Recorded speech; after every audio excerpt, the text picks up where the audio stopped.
Bonsoir à tous, bienvenue dans ce cycle de conférences Aimer en vérité pour tous les couples organisé par la Confédération nationale des AFC et en particulier par le secteur conjugalité. Alors, je reprécise les objectifs de ce secteur conjugalité. Évidemment, c'est d'avoir une action auprès des pouvoirs publics pour lutter contre la précarisation du couple et son affaiblissement dans la société, puisqu'on sait que le couple, c'est le ferment rénovateur à la fois de la famille et de la société. Et puis, le deuxième objectif de ce secteur, c'est évidemment de vous proposer des services à nos familles adhérentes ou pas. Et en particulier, nous avons enclenché et démarré ce cycle de conférences à distance pour tous les couples. Vous vous souvenez que le 23 janvier dernier, c'est Camille Rochet qui nous avait parlé de la crise dans le couple, comment surmonter les crises. Vous pouvez retrouver cette conférence sur le site de la Confédération nationale. Et ce soir, j'ai le grand plaisir d'accueillir Laurent et Edith Berlizeau, qui ont accepté de traiter d'un deuxième sujet, l'amour au féminin et au masculin. Alors, je les présente. Edith est formatrice au Clair, Amour et famille. Elle intervient dans les collèges et dans les lycées pour éduquer les élèves à la vie affective, relationnelle et sexuelle depuis maintenant 13 ans.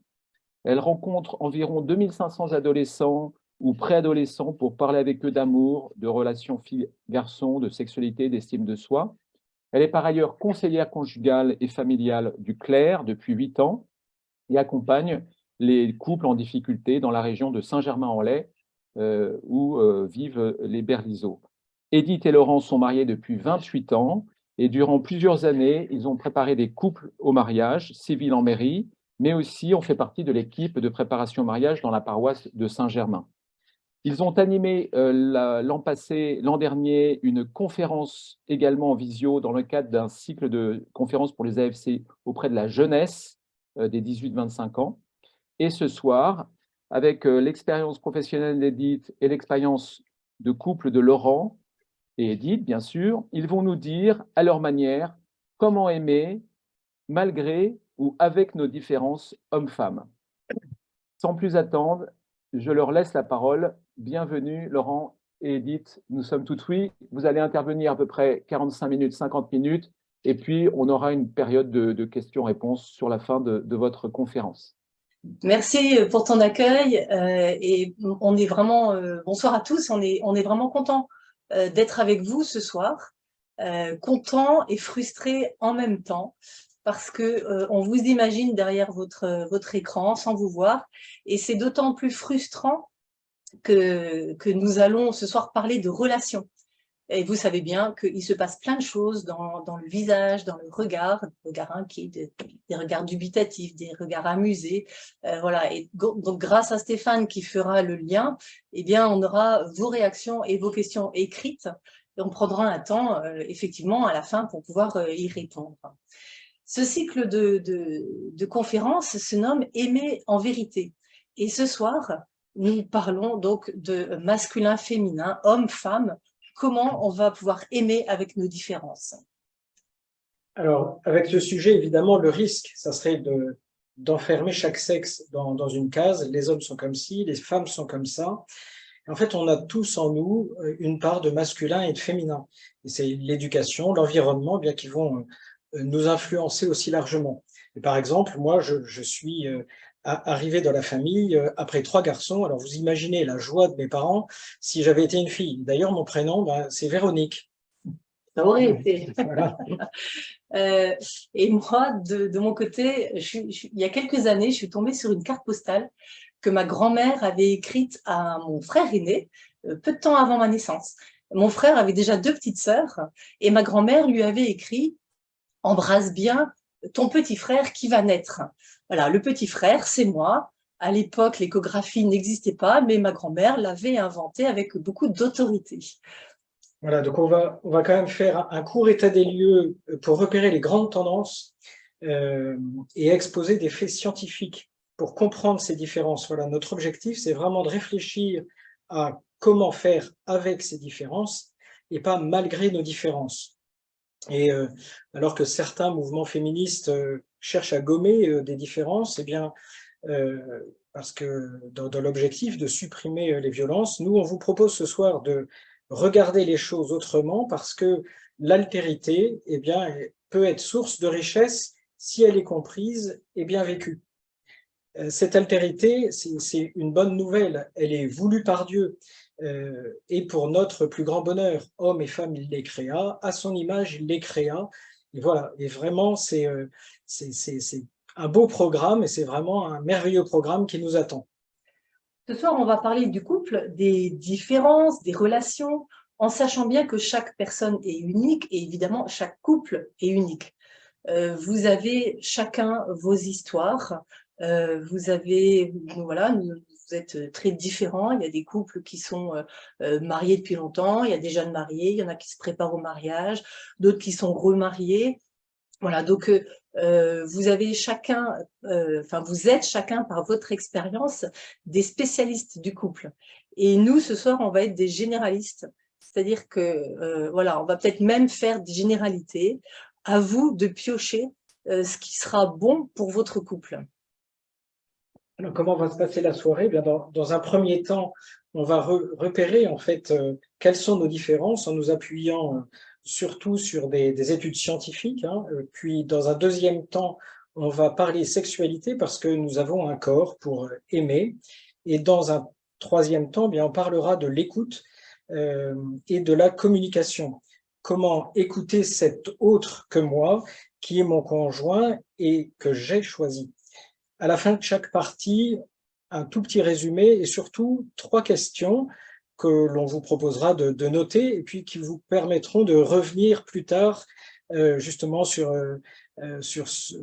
notre échange de ce soir et pour vous permettre d'échanger entre vous en toute simplicité et voilà, humilité et ouverture entre vous. Entre vous en couple.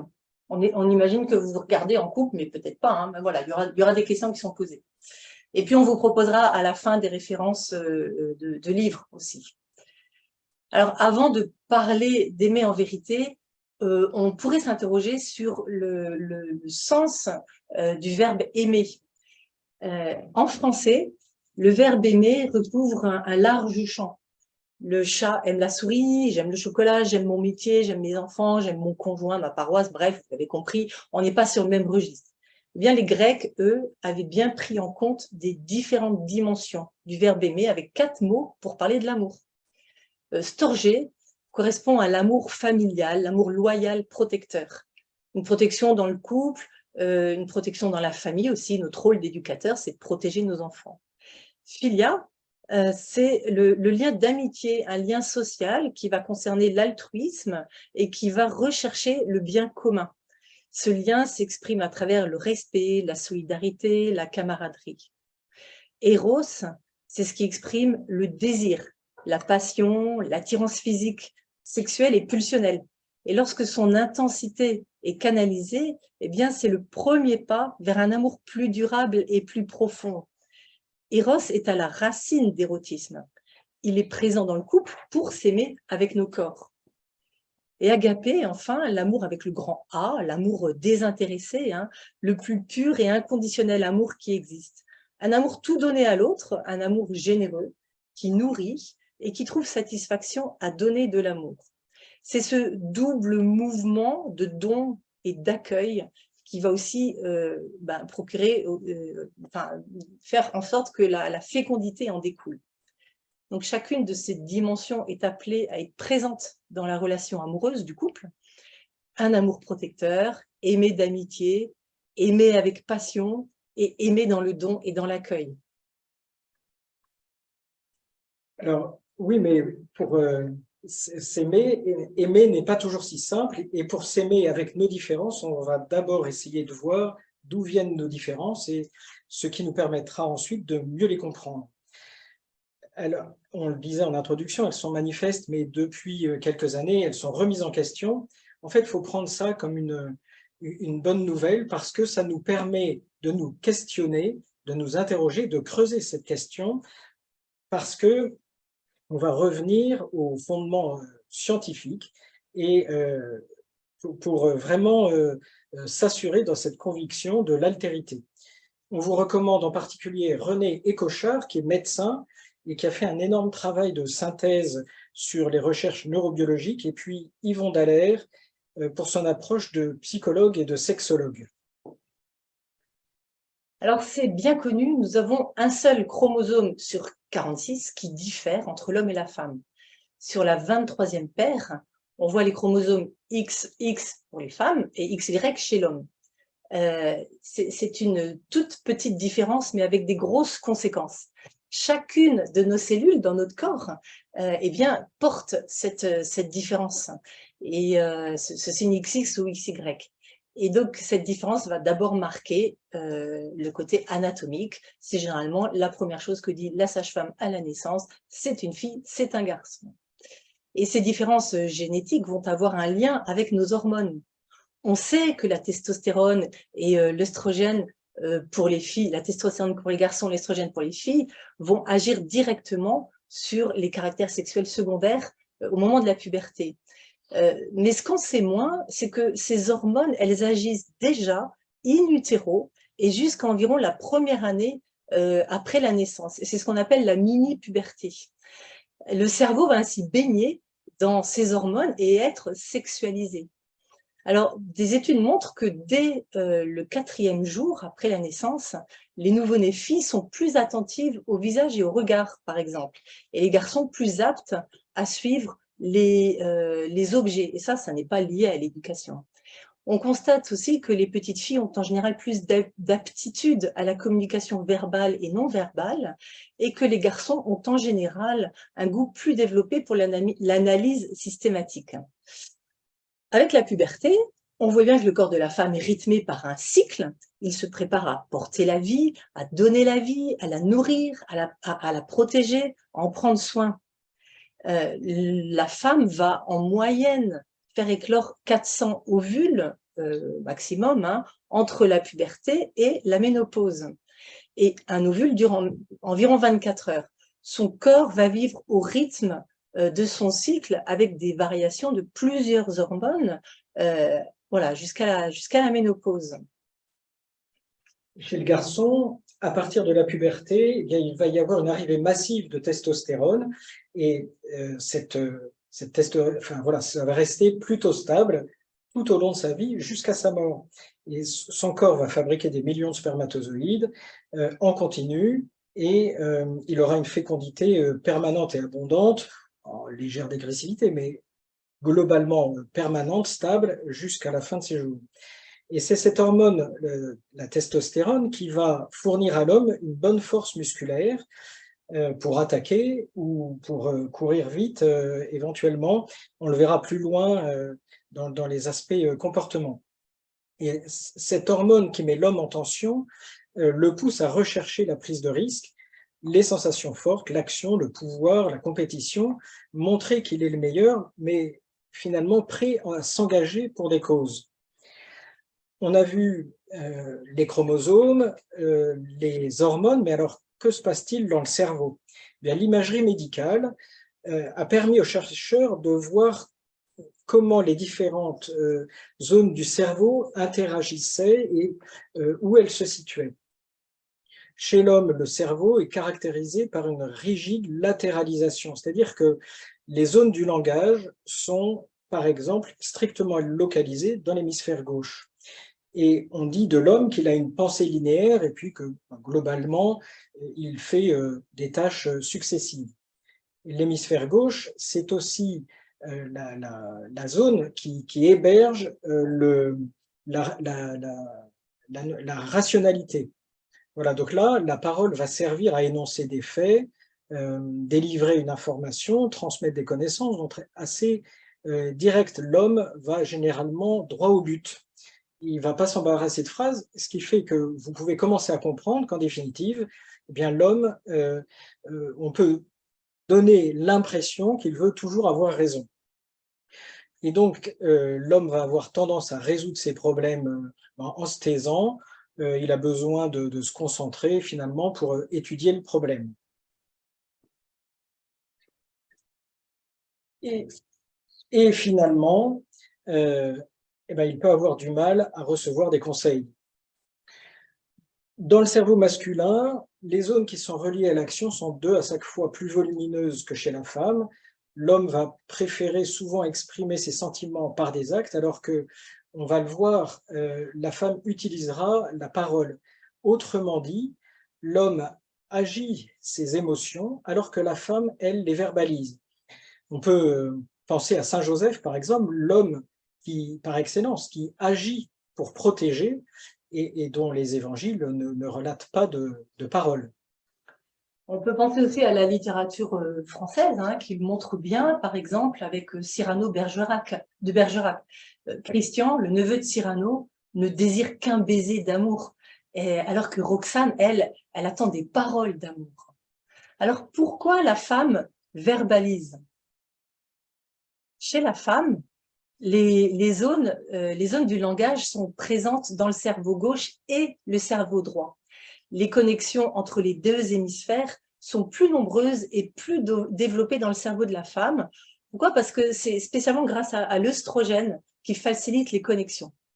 C'est d'ailleurs cette grande richesse, hein, de connexion entre les 2 hémisphères qui rend la pensée féminine multitâche.